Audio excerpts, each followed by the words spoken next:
Welcome back to Scratching the Surface. My name is Justin, aka Money, And my name is Cody, aka Junes. and welcome to the show. Welcome to this week's episode, guys. We got a great movie for you, I think. It's a staple to the horror genre. And Junes, what will that be for this week? Yes, for this week's episode, we will be discussing the 1998 film The Ring, Yep. directed by Hideo Nakata. This is a entirely foreign film, and we have all subtitles. So this is new territory for Scratching the Surface. It's going to be a Yeah. challenge, but a challenge I'm excited about. This is a film that is, I think, at the foothold of some of the best in the horror genre. I think it was definitely revolutionary for its time. I think this was a period where we had a transition to technology being fully immersed within our everyday lives. And Hmm. that's something that The Ring touches on time and time again here. It's a little bit of both historical legends and then taking some of those legends and mixing it with technology and using a little bit of a mishmash of both of those to create an original and truly frightening story. The story here, I think, is really the biggest part of The Ring, the most important part, because once we have the story set in the beginning with the history that we'll talk about a little bit, it helps us to kind of transition through the rest of the film. We start learning things as the movie goes to the point at the end where we finally say, aha, now I understand. This is a movie that is rewarding at the end to have that. But overall, this is a different film. I don't think everybody's going to like it. It's an international film, it's foreign. So if you shy away from that, I can see you not enjoying this. But for me, it's a must watch. Frankly, if you're a horror fan, you have to do it. Subtitles or not, I say just get past it. And I think you'll find a pretty solid movie here. Yeah, I think it is a must watch too. Um, like you said, it's international first international movie we're covering, first non English speaking movie. I'm used to like closed captions, but I've dealt with it. It's fine. I kept up fine. And yeah, must watch. It's a staple to the genre as well. And really pretty easy plot to follow. And what the movie's based around. For me, it was just more of learning the characters, staying up with um everyone's situation kind of just throughout this movie. Other than that, pretty simple to follow. Pretty standard procedure, as you will, to follow the direction of what this movie's going towards. So, and before we get into it, please make sure to give us a like on here. We are on Spotify, Apple Podcasts, YouTube, and TikTok, and that is at Scratching the Surface 100. So we appreciate everybody that checks these out. It's always a pleasure, and this horror genre is something that is very special to me. I hope that a lot of people, if they've never really gotten themselves into this horror genre, to try it out. It's kind of like sushi, man. You don't know you like it until you try it, and there's a lot of different flavors. Hey, So I think it's something for everybody to I think share in and to mhm. enjoy. So it's always a pleasure, like I said, and I'm ready to dive into this thing. The Ring. My initial thoughts are we have a movie that is definitely able to get under your skin. I don't think it's outright scary all the time, but I think it's just a little bit unsettling. It's not in your face, jump scares left and right, but I think we have a soundtrack that is kind of dispersed throughout the film that is just kind of disturbing. It's got this dark, ominous sound to it throughout. We have a few scenes that are definitely burnt into my mind. And if I'm in a dark room, I always feel like I'm going to see a woman in white with long dark hair that's going to pop out of the corner and start walking towards me.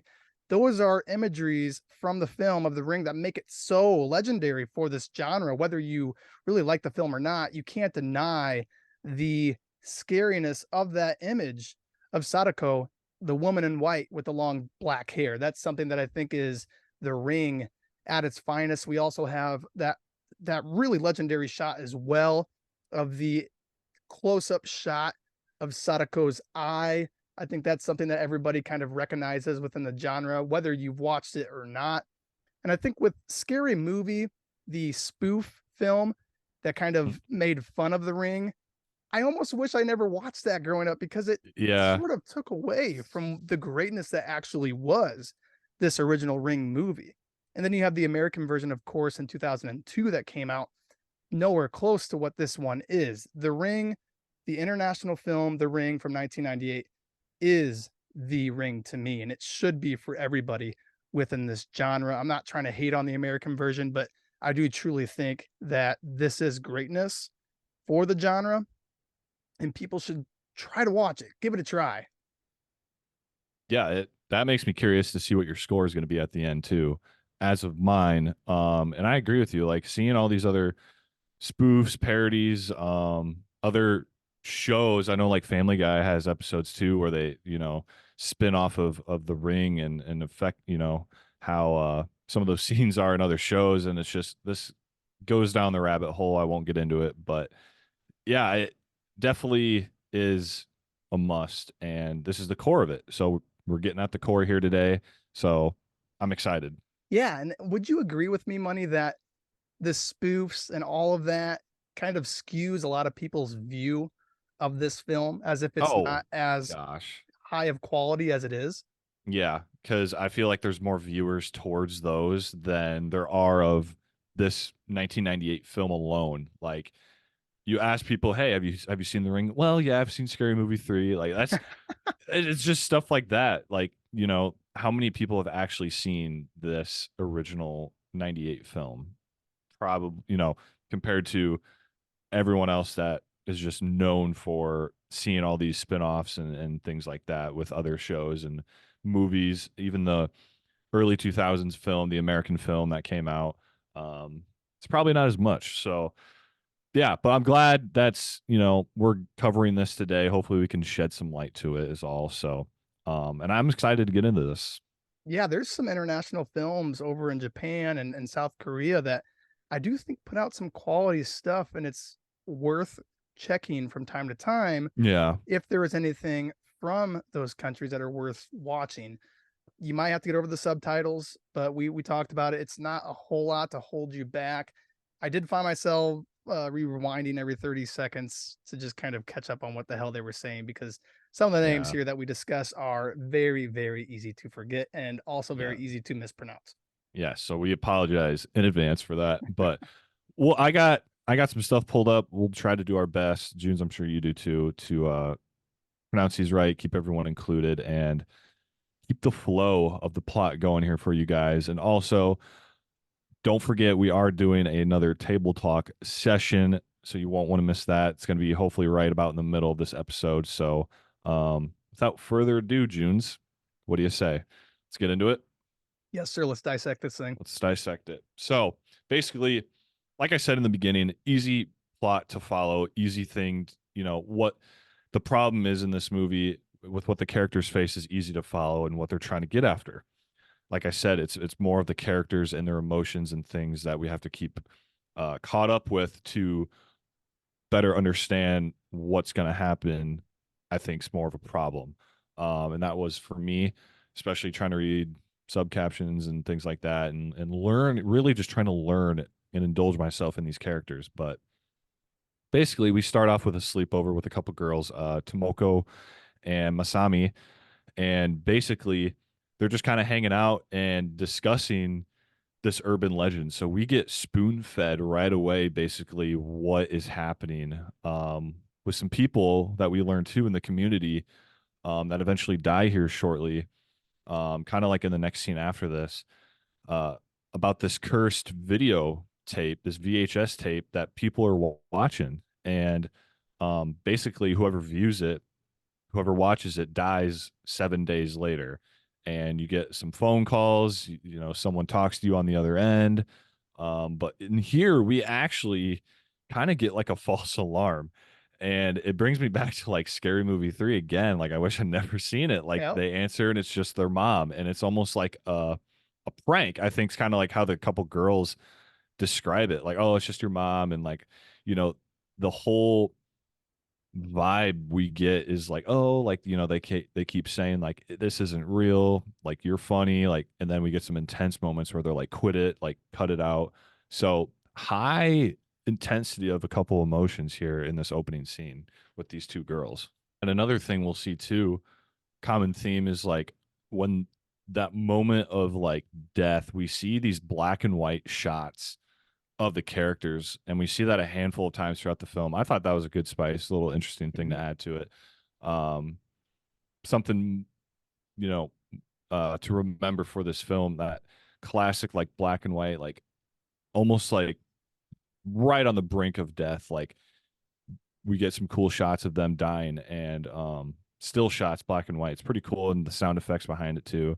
So a lot of recurring things that we'll see uh, and some themes throughout the movie as well. So, um, but pretty standard opening scene. It gives us a background of what's to happen, and the next scene we get is actually kind of like a news anchor interviewing a girl who's explaining the process of the tape. So it seems like news has gotten around Junes to the community that what's going on with some of these people is serious, and it's a thing people should take more seriously. And I think they're just trying to spread some basically awareness on live television, or I don't know if they're doing if it's like live television or it's just going to be a thing that comes out later, but it seems like it's a news anchor.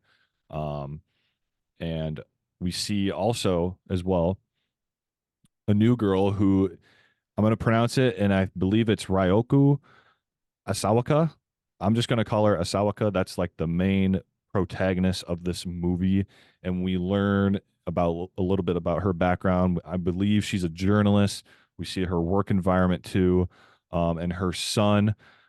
Um, and we Yoichi. yeah, and later on actually too, her ex-husband, who I found that out too, Ryuji.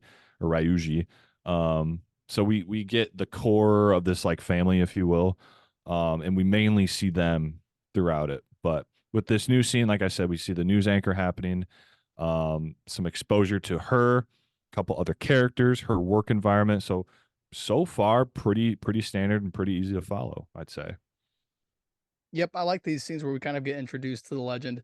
We're in the Yeah. incipient stages here where we are being, I would say, revealed to the beginning. There is a potential virus that is going to spread from this. And I really do think we are in the first stages. It's more than just a joke or something funny to talk about and laugh about. And Raiko knows that. Sawaka, that's close Sawaka. enough, right? That's something that she notices is, hey, maybe I should investigate further and find out what is going on here for the sake of everybody, for the betterment of everybody. Yeah, yeah. So love how you bring that up too. So shortly after, we see Asawaka actually attend Tamako's funeral. So Asawaka is her aunt. So that's how this all basically ties in together, where we see a spark with her later on when she starts to question things, investigate it more, being a journalist as she is. And we see her at the funeral, and we get, like I said, we get introduced to her son, and they kind of get ready to go to it. Um, and actually, there's three people that died on the same day. Tomoko being one of them. She had a couple other friends. Someone else died, and then I think there was another guy that passed away on like a motorbike as well, or um, something like that. And she questions it to a few girls, and it sparks a conversation between them, and I think it just sparks a interest in her head to start to now kind of finally pursue and get down to the bottom of what's going on here, I think. Yep, I love the moments too when we're at the funeral or the wake. I don't know what they call it there, but anyways, I love Yeah, that little bit or that tidbit of information where one of the family members mentions that it's not even an open casket. So yeah, that must have too, been man. it must have been very hard to look at Tomoko, and that goes off of what I said earlier about them having that look of absolute fright, like they were screaming in agony when they Hmm. died. So I thought that was a really cool little scene, and we have a moment there where Yoichi goes upstairs to one of the bedrooms. I think he sees someone kind of run upstairs, whether it's a real person or not, and he ends up looking at the TV in one of the upstairs bedrooms, and we have that ominous music, in the background that I freaking love. I think it's great background music. It builds the tension and it's just so eerie when you hear it come in and he's looking at the TV in the room and you're waiting for something to just turn on and pop at you. Just that alone is an effective scene. The fact that that is as effective as it was just goes to show that there is a really good level of suspense throughout the film that I felt constantly on edge from. So that's quality. I think they did a good job with that. Yeah, and also just to point out too, like the TV sets in this, those old box TVs, the static, that we see a lot throughout the film. What do you think of those two? I mean, it's just it adds the classicness or esque, if you will, just to these old VHS tapes that we see. Seeing those TVs just sitting there in every room throughout the film, you're constantly Yeah. waiting for them to turn on, and the static just kind of it messes with your mind a little bit, scares you more than it should. Even when the TVs aren't on, you're expecting something to be in the reflection of the TV, which we do see a few times. And I thought those were always actually pretty impactful. I like those. I think they're good little scares. They're definitely haunting whenever you see it, and there's plenty of it. And with technology, I think that we are used to always having something on in the background, whether it be a TV or anything else. If we were to turn around at our house and see something like that pop up on the TV, we'd be absolutely petrified. So I think that it's a good piece of horror to implement in this film, and I think it's pretty damn effective. Yeah, and kind of before we start to follow up with some other scenes, the scene where they're at the funeral and Asawaka is like approaching these few girls, that she actually sees a picture, and we see it throughout the movie, a couple pictures. The group of friends that all coincidentally died on the same day. In the photo, all of their faces are distorted, like by a ghostly presence, or just it almost just looks like a filter that very heavily distorts their face. And it's pretty much evidence to say, hey, they all watched the film. And we kind of learn a little bit later on, even with a picture of like a Polaroid camera, you can kind of see if someone's seen the film. Just wanted to throw that in there too. I think it's a classic detail to the movie alone, and just the staple of, the ring itself. That's a part of how people, are affected. Look, when people look back at these persons' deaths, or we see some investigators go about it, it's it's a huge part of the movie, I think. With these foreign films, there's almost more of a cultural relevance within the story, and it feels like this spirit is coexisting with you. And I think the image that you're talking about from the photos is an indicator of that. When you see the image, you know that while I might not see this spirit by me, I know the presence is around just by looking Hmm. at those photos. They're distorted, they're definitely creepy. I love that we have more than one of those scenes. I love when they show those distorted Yeah. pictures. I think it lets you know that as the character who's in the film, they see that and they're thinking, "Oh my god, like I might actually be in at risk of dying. Now I'm worried that this 7 days shit is really real." And by the time you get to day 7, you're shitting your pants. That's really effective. Yeah. And I love when they have those moments with the pictures. We see it multiple times throughout the film. It's just a good indicator of whether this spirit is now within and existing around you. Yeah. So we get introduced to, like I mentioned earlier, a little bit of it, Ryuji, Asawaka's ex-husband, and how they're kind of thrown into the mix, how he's kind of was a part of the family. Obviously, they're not close anymore, it seems like, but she needs his help. And something I kind of read up about and noticed, but like didn't pay that much attention to in the movie, is he's almost a psychic, if you will. I don't know if you caught onto that, but like you can see his facial expressions every time he walks into a room, and we see that when he walks into Sawaka's apartment or house, if you will, and the strange look on his face, like something eerie's going on in here. And she basically needs his help to start investigating. And he brings in a suitcase. So I don't know. Do you know like his profession just in real life with that? He seemed Or like a if he professor of some kind of a sorts. He had professor, that. Yeah. chalkboard in his apartment room, and he had a bunch Yeah. of calculations. So that would be my main guess. I think he was just a vital part of this, obviously, to help figuring out, what's going on. And I think she knew that she was going to need his help as well. Hell of an So ex-husband. I mean, hell of an ex-husband. He was with her all the yeah, way. He really just to was. yeah, just to kind of accept her and come back to her is a huge payment, I think, to Sawaka that, hey, by the end of this, who knows what's going to happen? Like they don't know what's going to happen to him, but Yeah, so yeah, we it's actually it's have I believe he watches the film pretty early on too. he I think does. that she made him a copy and he watched it. And afterwards, he didn't get a phone call, whereas for Eiko, she did get the phone call. So now we're wondering, okay, how does this thing attach to people? Is it inconsistent? What are the rules, the outlines of this curse, you could call it? Yeah, yeah, great point. I love how you bring that up too. We learn more about that at the end, and what happens to these characters. But yes, great point that you bring up. So, kind of following that, um, let's see. I believe we get introduced to Ryuji and some dialogue happens. He gets thrown into the house. Some dialogue with the son too. So I believe now they start to kind of look into and review the tape. And I don't want to go down the huge rabbit hole with it, but they Yeah. throughout the movie they basically review um, the footage that is found.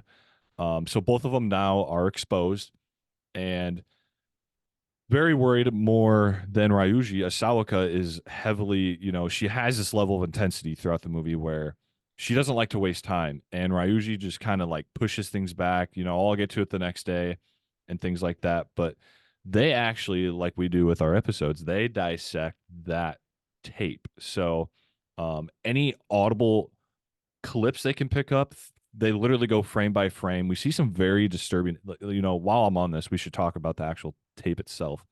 But we see some very eerie Japanese almost letters. I don't know if they're phrases or letters, but like squigglies all kind of moving throughout the tape. People crawling, and what I've known and looked up as they call him like the towel boy, who the person with the cloth over their head just pointing, and the well, the shot of the forest with the well, and I won't get into it, but Ryuji also kind of sees the extended cut at the end with what happens to him. But Junes, I think this is very important. But like, just your initial thoughts on the actual tape itself, the imagery, the things you see in it. What were your thoughts, man? I find it very frightening whenever we had those moments where we were watching the TV and we had the cassette tape ready to roll. Those are Hmm. moments where I was definitely on edge. I felt that tension. I was scared. Frankly, I was scared. I've seen a lot of horror movies and I'm checking my corners. I'm not lying to you. They were that good. And we have at least 6 or 7 different little images within this tape that are equally as scary, and even if they're not outright scary, they're just unsettling. Even the Disturbing. Yeah. yeah, they're the parts there where we have Shizuku, I think that's her name, where she's combing her hair, looking in the Hmm. mirror is creepy enough as is. We have the outside look of the well, as if we're standing 20 feet away from it, looking at it. We have the shot from inside the well where we see a almost head peering over and looking down into the well. We've got the guy with the little coat draped on him, pointing out in front of an ocean, it kind of looks like. Hmm. All of these images are equally creepy. And I think that these are something that are so instilled in our culture growing up. I've seen Scary Movie 3. I've seen so many of these images that even after seeing them time and time again, I'm still just as scared. And I felt that way watching The Ring. And I think it's a movie that has a lot of that dispersed throughout, and it's definitely effective. Oh, 100%. So the movie does a great job with the core root of the tape and how it's viewed first off, and then the imagery we see as a viewer. So now you almost as a viewer feel exposed, you feel a part and can experience what some of these other people are actually experiencing, which I love. So like I said, they dissect the hell out of this thing. They go balls to the walls with figuring out any clues. ways to track down maybe where it came from. I don't think they do the best job of, you know, explaining why they're doing the things they're doing. I think, they just kind of figure out some things and go off of that. Obviously, as anyone would, that's probably what I would do too if I were them. But for me, it was just a little bit, you know, it was hard to understand what the actual motive was behind it. I know the goal probably was to just dissect it, figure out what they can, and basically how to save themselves. Um, and again, like the two girls in the beginning, sometimes throughout this movie, they just didn't want to believe it. They thought it was all a hoax. So we see a lot of just banter back and forth between the couple characters, and the intensity of seriousness and the intensity of just joking around, thinking, "Hey, nothing's gonna happen. This is just a stupid thing. It's all coincidental," which I love. So yeah, it's just a friendly banter and intense banter between these couple people, and we're at the point now too, Junes, I think, where we could get into table talk or kind of go about the next scene, but I think we're almost kind of at the halfway point. The second half of this movie, we get exposed to more people, more characters, and actually how um, Asawaka and Ryuji can really start diving into dissecting and actually start figuring out some clues. So I think we're almost at the point of that halfway point. What do you think? Yeah, we're at the end of the first half here where I think mainly they've finally had the chance to investigate and figure Hmm. out a little bit of what's been going on and trying to solve the reason for the happening here with the Exactly. videotapes. What is the purpose for it? How did it start? Who is doing it? Is it a real person? Is it beyond the realm of realism? I don't know. So that's really where we end the first half. They are deciding on going to the Itsu Peninsula where they believe they can solve this thing. And that Hmm. really is how we close that first half. The second half, I'm excited to get into it. I think that the first half personally is better. I don't know what other people think. I don't know what you think, but I enjoyed the first half much more than the second half. I think the second half falters a little bit. We can get into table talk now. And June's, man, I am so excited for this. For anyone listening, our table talk is basically going to be, and I'm sure you've all seen this before, but we're going to name 5 horror movies without knowing what comes next and ranking them 1 out of 5, one being your like favorite and 5 being the least favorite out of the 5. And without knowing what comes next, June's, I'm excited, dude. This gets my heart going a little bit because I don't know what you're gonna pull out of your sleeve and hit me with. So hopefully in the end it's a pretty decent list. I got some stuff up my sleeve too that hopefully catches you off guard a little bit. Hopefully messes with your list a little bit. But I'm just curious what you got for me. So I'm excited to get into this. You're going to be floored, money. You have no idea what's coming for you here. Probably. Probably, man. I can go first if you want. Yeah, Doesn't let's matter. do it. Let's rock. Let's roll, baby. Okay. The first one I have for you, money. The Invisible Man from 2020. Ooh, I'm gonna note that down because I'm making this list with you so I can like look back at it. Yep. So Invisible Man. I might just have to go with like a 3. I might just have to set the bar. I'm It was gonna a I'm solid gonna film. I know. No, actually, let's go 4. I'm going 4. I respect that. I respect that. Okay, next one I have for you. So you have Invisible Man at number 4. The next Yep. one I have for you, money, is The Shrine. Oh, okay. Definitely is above Invisible Man for Damn. me. Okay. But I don't I'm gonna put that at 3. I'm At gonna put 3, that at Shrine at 3. 3. Just because I think you're gonna pull some shit out that's probably gonna be better than these two. So I don't know. I don't know. It. Wow. Okay. The classic It Not the one. original, but the one with Skarsgård as Pennywise. Uh, It was I a huge that deal when it came out. I I thought know, that was dude. a I know, and very popular time there for it's horror. so popular, and they made the remake and it too recently. I'm going two on that. I'm going You're two. going to? I have to, man, at this Okay, so we point. don't have a 5 spot filled. Well, I need the one and the five. So Yep, the one this and the five. biggest biggest decision here yet, probably. I'm curious. What you got next? The Last Shift. I'm going five. I'm going five. I don't know what you got for me at the end. I'm going five. I think you're gonna pull something out that is gonna be around its level, but let's find out. I'm going five on that.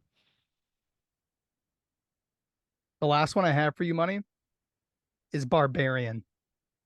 Okay. Hey, You're good I with will take Barbarian at number one. I'll take that at one. I'll So take let's that go at through one. that list. We've got Barbarian at one.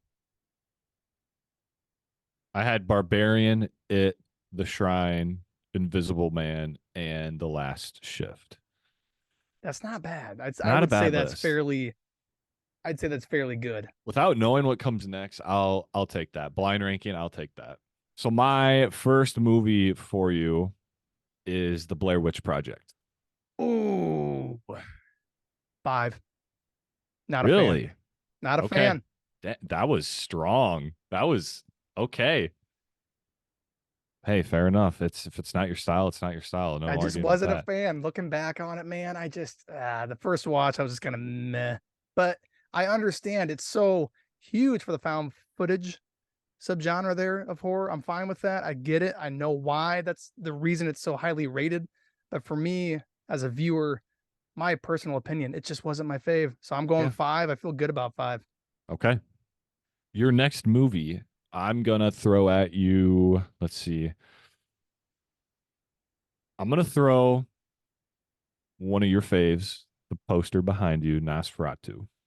Ooh, I'm going Yeah. to because it's not my favorite of all time. I know there's going to be one on here potentially that I do like more. And if not, I'm going to be super, super bummed and hurt. I will be just distraught. You might not be able to talk to me for weeks. Okay. Hey, two. I would think that'd be your number one or two. So next movie, I'm gonna throw at you, and I had this on my list. It Chapter Two Oh, that came out in 2019. damn it. Number four. I should have put that at five. I will give Blair Witch the edge. I thought the sequel kind of Yeah, trashy, to be yeah, honest I with you. They know. could have just That's settled with the why first remake and be done with it. that's why I included it on this list because I Yeah, that's a know the great one. chapter one was Damn it. obviously way better. Blair Witch wasn't that bad. Oh well. That was Okay. ballsy. Hey, you gotta be Yeah, ballsy. yeah. So your next film, June. So you have It Chapter Two At at number four, yep. 4. I'm Blair gonna Witch at throw number at five. I'm gonna throw this movie at you. I know I like it. I think you I know you like it. I'm gonna throw The Descent at you. Oh, son of a bitch. Now you got a guy. Now you got a guy right where you want him. You got the one and the three. Ugh. It's not better than Nosferatu. I'm sorry. I love it. I'm going number three, and I feel like I'm going to hate myself here in about 30 seconds. Well, I don't think you will. Please, please. Your final movie, Alien. Let's go, baby. Yep. I had to. Let's go. Let's That's a go. damn good list. What a great list. Blair Witch, I would have switched with it chapter two. That's the only thing that That was I'm good, kicking myself a Junes. little bit. I was a little too bold. I was a little too bold. There are worse movies than Blair Witch Project. It just what are the reasons I didn't like it? The pacing so slow. Nothing happens. Ugh. Yeah. It was inventive. It was inventive for its time. Yeah. But we saw them try to remake that film and it was just absolute trash. And I think the reason why is because nothing happens. And there's only so much you can do with a found footage to make it scary. And that's just my personal opinion. Hey, fair enough, man. Where would you put it? Where would you put Blair Witch Project on that list? I would probably at 3 or 4. Okay. I wouldn't put So it you at 5. okay. I'd put it 2 at 5. However, if you would have put Nosferatu's remake. I think it was 1979 or something like that. Yeah, That one is amazing. I I haven't seen recommend it. it highly, highly to people. It's the title card is Nosferatu the Vampire. So if you want to watch that at any point, I think that's better than the original even. Hmm. I would probably put that at number one if you would have had that on there. But the original, of course, is super important for the genre. If you hate silent film, I get it, but God, it's unlike anything else.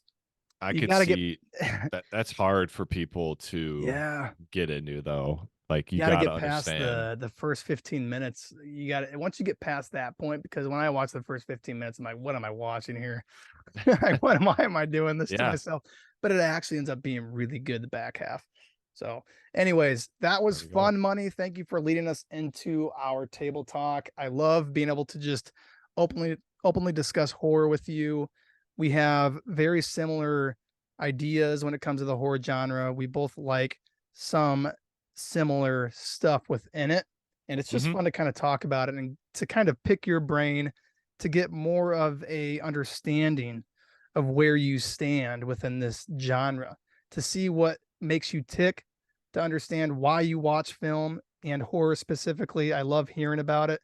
It's something that goes beyond just the movies we talk about. It goes into the horror genre as a whole. Because if we didn't have this genre, man, where would we be? I'd be lost. I'd be lost. Honest, I'd be a honestly, fool. I'd be a fool. no, Junes, I love what you said. I love opening up the spectrum. I love widening it if I can Yep. with you. I love seeing how far we can go. So that was fun. Very fun thing. I would love to do that again down the road. I love this idea, just blind ranking movies, seeing where we can go, what kind of list we'll have at the end. It's fun, dude. I love that. And it I just love goes how to we did show you that. the differing opinions that we do have on a few of those, because I'm sure you would have maybe put Nosferatu number five, or you would have put Alien at number three or four. That's just the Yeah. difference that we have. That's subtle, but it's there. We both have different opinions on things. Yeah. Yeah. Maybe next time if we do that, I'll give you my version of the movies that I Ooh, threw at you, and that would then be kind of fun. vice versa for I you. like that. Yeah. Yeah. It's a great So, idea. But we lead into the second half, money. What do we have going in? Really, I think we just end up on the Iso Peninsula for the yeah. most So part from the get I, go. they go to the peninsula after kind of discovering that the woman who was brushing her hair in the tape, who I believe his name was Yep. Shizuku, she is a very important character to this, even though we just kind of see her off screen basically in this tape. And another cool scene, which I love that we'll talk about coming up.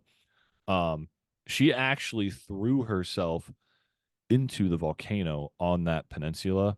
I can't remember what the name of the volcano was. Um, and she actually predicted an eruption for it too that happened like prior to committing suicide and things like that. But that's kind of where we're at. They, like I said, they review the hell out of this tape. They're always leaning back on it. It's the backbone, I think, to this movie and what Ryuji and Asawaka can really just come up with. And yeah, they head out to the peninsula to kind of learn more about um, this and what it might lead them. That's the thing with this movie is we get a few different settings, we get introduced to new characters, and it almost feels like we end up just at a completely different location half the time. That's just kind of how I feel. Yeah, you feel entirely removed from what we were experiencing the first half of the movie. I was very Exactly. used to our setting that we had throughout the first half of the run here. The second half, completely different setting, different characters, different story. We take ourselves into an entirely different course of film here within the thing that is so far removed from what we had. So we have a lot of the historical plot line discussed and explained, with Shizuko being a seer, is what they called her. She had some sensory perceptions that were beyond human understanding. She could predict things. And her daughter, Sadako, was just as powerful as Yeah. her. She inherited this gene of being able to predict things and read what people are thinking. There was, at the time on the mountain, a lot of skepticism and a lot of controversy as to whether her abilities were real or not. And we had a doctor in the movie who was trying to just understand why she had the ability.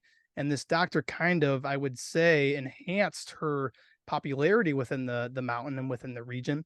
And with that became a lot of notice from, I would say, the reporters, anybody that works for a news station, anything like that. They're all trying to question her abilities, and they are starting to be skeptical and ask why she has this. Is it real? They didn't think it was Mm-hmm. real, and because of this, we have Shizuku who ends up killing herself. We have the doctor end up killing Sadako, which is a huge revelation in the film.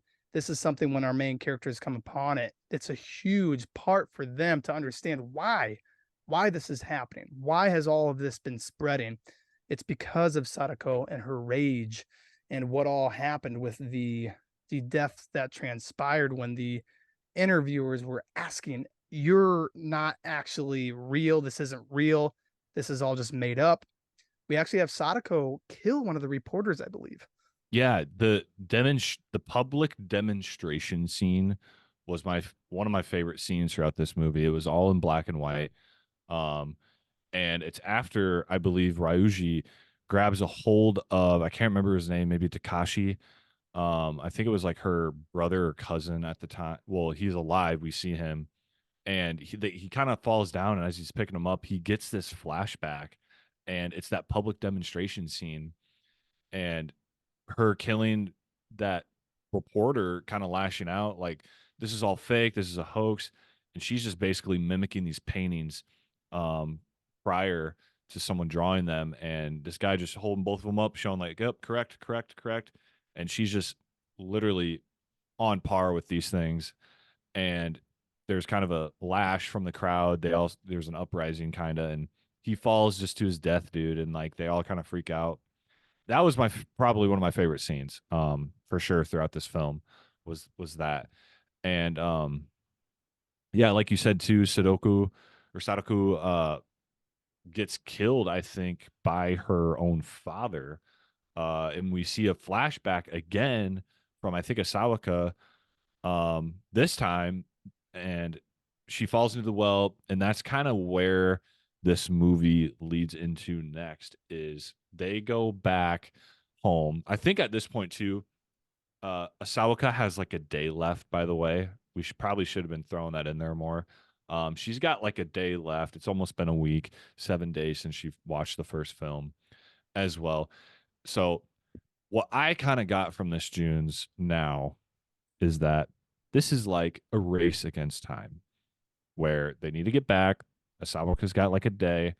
Same with uh her son, Yoshi, I Mm-hmm. think. He's got like 3 or 4 days because a few days pass, and she actually, we should have threw that in there too more, but he ends up watching the film too. And he doesn't have much time, but Asawaka's got like a day. Um, and same with Ryuji, because like I said, they both been dissecting the film. Sorry, and yeah, it's a race against time. So they fly back home, and they actually end up off the island or the peninsula. They get back, and they go back to the cabin that I believe in the beginning it was Tamako that died there, and were the three friends who, kind of ended up all mysteriously dying on the same day, coincidentally. They go back to the cabin, and Asawaka and Ryuji find kind of like a sealed well in a crawl space. Don't know how they found it. I think they might have just seen this little opening under there, like abnormal, like little opening. And Junes, how did you feel about this scene? Because this is where we're at, in this point of the movie. We get a lot of screen time here, probably a good 10, almost 15 minutes here, where they're at this well in this like little crawl space. No idea how they found it. I have no idea. It That's what really I was was not confused. explained very well. I don't know if Ryuji just had I would say, an idea, a belief that there was something there. I don't know why he felt that. Maybe it was because, like you said, maybe he did have a little bit of extrasensory abilities that weren't plainly displayed for us. Maybe he did. Anyways, we have a lot of moments there where they're essentially inside the well, at the bottom of the well, trying to bring out all the water that's left inside so they can find the body of Sadako to potentially lift this curse. We spend a lot of time there, like you say, like 10 minutes of just pulling out water, 5 minutes of pulling out water. And eventually we do have some hair that pulls out of the water. And Raiko is looking at it, and eventually she pulls out a full skeleton head and she's almost caressing it, which was an interesting scene. Definitely I kind of know, creepy. dude. Definitely creepy. And I love the first moment we have with the skeleton because it's almost oozing out this slime from the water, the years It of looks water just real, sitting there. dude. Yeah, like slowly oozing out of the eye sockets of the skeleton. I thought that was pretty cool. And at least at this point, our main characters, our protagonists now think that the curse has lifted, the time has passed. For Raiko, she is still alive. Maybe the curse was lifted. Maybe they ended this entire chain being created for the rest of the people in the world. And that maybe it's Yeah. done now. So that's where we end up at in our closing scenes, Money. I kind of want to hear you talk about it. I'm excited to see what you say here. Yeah, I was like, wow, okay, so she didn't die, and then all of a sudden, or Asawaka didn't die, and then all of a sudden we get screen time here with Ryuji at the end. And I'm like, how is this? Because if she didn't die, I'm like, how is this going to start tying itself up? I knew there wasn't much time left to the film. Um, but they explain it really well. I mean, they literally have a line in there from Asawaka like saying, why didn't I die? What did I do differently? Oh, and then it was like something I made a copy of the tape. So it seems like the way to, if you watch the film, the only way to live after 7 days, the only way to continue living is to basically copy it and pass it along to someone else. And after doing some research, that is what I got from this movie. They actually did a fantastic job explaining it, I think, in Yeah. my opinion. But making another copy, passing it on to someone else. And I think, dude, when you look at it from the perspective of a curse, right? You have a curse. Well, what is a curse? Well, in this case, imagine all of these people that have seen this film where you're supposed to die.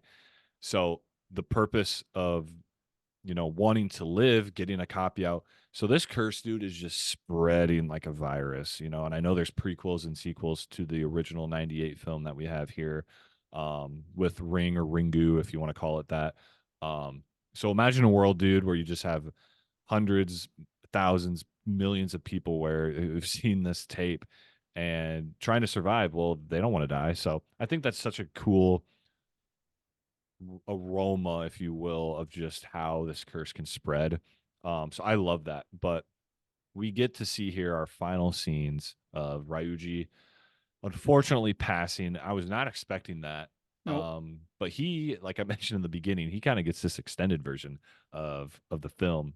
And we see one of the most classic things, and I believe the horror genre is um the girl climbing out of the TV. So just I wasn't a fan of how she actually looked when she got out Got out of it. of the TV. She was dry, her hair was dry. I was expecting more of like a soggy, wet look. I was. I mean, you're in a well, You're right. dude. You're right. You're not wrong. It's just funny.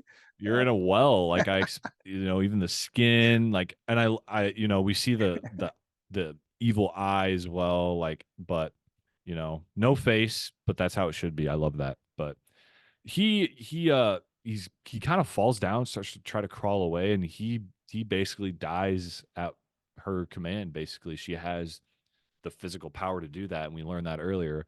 Yeah, go ahead. I love that you mentioned that because in those final scenes with Ryuji, it's almost as if he could have gotten away. This Sadako was just walking towards Yeah, him. I mean, he could have ran away. It's almost like she had control over his mind and he could not release from her. And that just goes to show her ability to kill somebody just by thinking it into fruition. And yes, we have him fall to death, and it's unfortunate because he was such a good character all the while, very helpful to his ex-wife. And those images, man, of her crawling out of the well, there's nothing quite like it. The way she's walking up to the TV right before she comes out of it is just so disturbing because her you can almost Yeah, see her bones kind of clicking as she's walking through the grass out of the well. It's so fucking good. I think it those are is. some really good scenes, and I think it's a good way to close out the movie. I think it lets us know that we didn't solve this here. Maybe there's more to it. And you mentioned it before. You gotta copy the tape and send it to somebody. Yep, yep. So, you know, copying it and giving it to someone else, I think within 7 days is how you actually can pass the curse and continue to survive. But at the end, she learns that he passed, and she actually basically the way the movie actually ends is she's driving off, and despite to save her son, she drives to her father's home to actually make a copy and give it to him. Yep. Um, so, and that's how it ends. We get like a then we get the credits rolling in, I think. But that's Yeah. basically how it ties up. And like I said, there's a lot of prequels and sequels to this. So many spoofs and spin-offs from other shows. And actually, like we said, Scary Movie 3. It was cool because I was actually able to like reminisce scenes from that movie when I was watching The Ring. So, but yeah, I'm excited, Junes, to see what you got to say for rating Mhm. wise, and just I feel like I kind of gotten a grasp on most of your thoughts and opinions, but Yeah. I'm gonna read Rotten Tomatoes. I'm Let's not hear gonna it. forget this time. Um, I have no idea here. I have zero idea what this is gonna be. it's I just don't. I don't. I'm just gonna say it, and I can't wait for your reaction. So, an audience score of 81% on Rotten Tomatoes, a critic score of 98%. Audience, thank you. You are good people. You have it figured out. The critics 98? Are 98. you shitting me? Get out No, of here. as of today. Jesus. Audience at least has it somewhat figured out. They do. They do. Good job, audience. Proud of you. So, I am I'm curious to see what you have to say, Junes. I feel like we're actually probably going to be off on this, but who knows? Who I think we knows? might be. It might be less than you think, though. Okay. I Yeah, will. I will dive into it if you want me to. go ahead. I was just going to offer, but go ahead. Ringu is a monumental film in the genre. Of course, it is. It's perfectly blended with more modern day technology. The idea that a curse, a spirit, can follow us through something digital, something that is a technological piece of equipment. That is scary. And for society at that time in 1998, we were really just at the breaches of getting into technology. We were just at the cusp of it. We're just getting into it.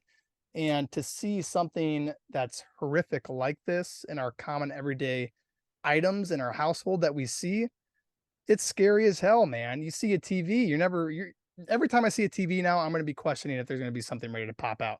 That to me, I love. I think the legend, while not explained greatly throughout the film, eventually you understand what's going on. It took a while though for me. I liked it. I didn't love it. It was a decent legend. It was kind of random to me. I don't know why she had this power. Who knows?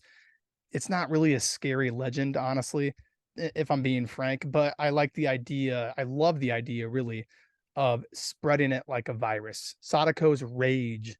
She wanted her rage to be known across the world, regardless of the people died or not from the tape.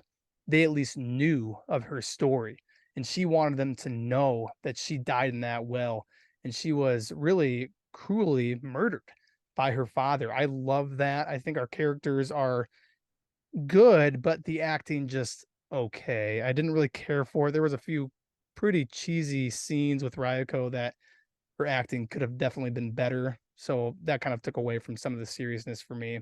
I thought that the overall film was disturbing. It was creepy at times for sure. I love the soundtrack. I love the music in the background. So well placed and dispersed when they needed it at the right times. Overall, the film is it's enjoyable, but it's not, oh my God, I am just blown away by how scary this is. Or, oh my gosh, the gore, the blood. There really isn't a whole lot of this. The suspense and the eeriness is solid money, but it's not great. It just Yeah. isn't. If you say it is, I'm just going to disagree with you outright. And I'm going to 7-1. I'm going to 7-1. This isn't bad. I think it's good. It's just not it's not in that 8 to 9 territory for me. Maybe it's because it was all in subtitles, but really I don't think that's it because I have a lot of movies that are in a different language that I love. I have a Hmm. silent film that I love. Yeah. This just doesn't hold up to an 8 for me. A 7.1 is where I'm landing money. Understandable, Junes. And I don't know how I could say that any better. I agreed with you basically on everything there. Um, for me, you know, this original classic film, yes, has very many strong points. It does. And being made in 1998, like I love how you talk about being on the cusp of with technology. We're right there. Everything's going to start booming. It's like that, with many other factors, it's something to think about. Okay, you have to put yourself in that time period. You just do. Watching it now, it's just not, it just doesn't hold up to many standards, especially with other films and what they can do with it nowadays. But the thing I love with it is the idea of the curse, the originality of it, and how so many movies have or prequels and things have been made after it, and how many other people.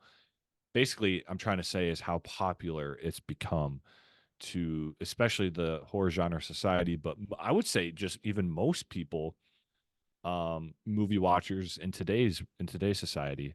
Um, would I think they would like it? No. But for most horror movie fans, I think it's something they've heard of. Maybe not everyone's seen it. And it's just one of those things that I really think there's no median to it. I really think you're going to like it or you're not.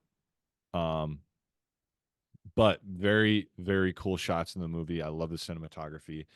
Acting was, I think, pretty okay, pretty good. Was it scary? No, not really. Um, Was it the coolest thing I've ever seen? No. It's just the pace was okay to me. It seemed off at times. It seemed like we were jumping around a lot. But I love the plot of it. It was easy to follow the ideas they had behind investigating this whole thing. Um, and it's a classic film. I can't just deny the fact that maybe because it doesn't hold up to a lot of other standards with movies doesn't make it any less better than what today's production and design crews have to make. But I don't know. It was just okay to me, but this is a classic staple to the genre. I can't deny the fact of that. So with that, I'm going in the low sixes. I'm going 6-2. 6-2, six Yeah. two money. Yeah. I'm Yeah. not I'm just I couldn't even be in it can't be in the sevens with me like you. I know Okay. you did low seven, but like 7-1, I think. But Okay. yeah, that's just me. It's my opinion. But yeah, I just love I love what this movie has to offer. Don't get me wrong. Anyone listening, I love what this movie has to offer. It's just not the most exciting, thrilling thing that I want to keep going back to and watching. I just think it's a staple to the franchise alone that and now what it is today, but to the actual genre itself. So um I'm going 6-2, and that's just my opinion on that. But no, I am glad we could shed some light to this film, into the franchise alone. It is, like I said, a staple just to the Mhm. genre itself and what it's become to today. Many other movies to talk about with this franchise. The rabbit hole is huge for this franchise. Probably one of the biggest we've ever probably talked about here on Scratching the Surface. But um, yeah, I had a fun time, dude. I loved our table talk. This was a great week to immerse ourselves in some horror content. Yeah, absolutely. I love talking horror with you. It's one of my favorite pastimes. I don't know what I would be doing without it. And I feel the same way. I love watching movies with money. I love talking movies with everybody that listens. We are all common lovers of horror, man. It's a great genre. I hope everyone listening again, please enjoy your weekend. Check us out on all the socials. And it's been another great week, and we've been scratching the surface.